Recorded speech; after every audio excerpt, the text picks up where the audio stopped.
Big Boss remote control sentiment task బుధవారం కూడా ఉద్వేగపూరిత వాతావరణంలో కొనసాగింది.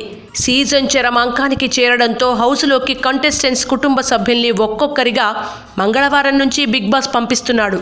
ఇప్పటికే సామ్రాట్, అమిత్, దీప్తి కుటుంబ సభ్యులు రాగా ఈ రోజు తనీష్, కౌశల్ కుటుంబ సభ్యులు వచ్చారు.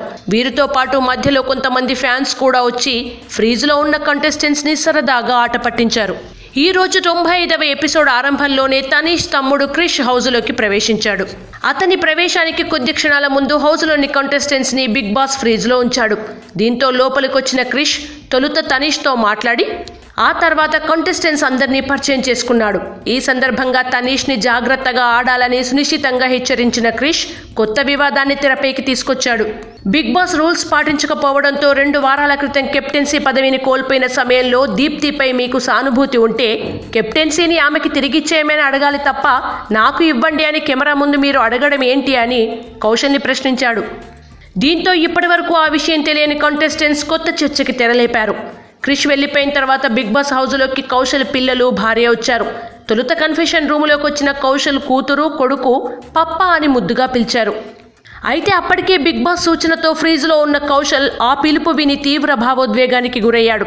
ఆ తర్వాత బిగ్ బాస్ ఫ్రీజ్ మోడ్ నుంచి రిలీజ్ చేయడంతో వేగంగా కన్ఫెషన్ రూమ్కి పరిగెత్తికెళ్లి పిల్లల్ని హత్తుకొని భావోద్వేగంతో ఏడ్చేశాడు. ఆ తర్వాత హౌస్లోకి ప్రవేశించిన కౌశల్ భార్య గేమ్ గురించి మాట్లాడుతూ ఎవరికి సలహాలు ఇవ్వొద్దు, తీసుకోవద్దు అని సూచించింది. ఎపిసోడ్ ఆఖర్లో గీతామాధురి భర్త నందు బిగ్ బాస్ హౌస్ కన్ఫెషన్ రూములోకి వచ్చినా హౌస్లోకి మాత్రం రాలేదు. గురువారం విజువల్ వేసి మరీ హౌస్లోకి వచ్చిన నందు గీతామాధురితో కలిసి భావోద్వేగంగా కన్నీళ్లు పెట్టుకోవడాన్ని చూపించారు.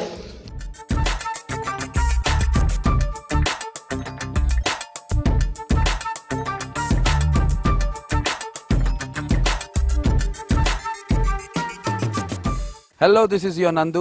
Please do subscribe to New Waves Media. ఇలాంటి మరిన్ని మంచి వీడియోలు కావాలని కోరుకుంటున్నారా?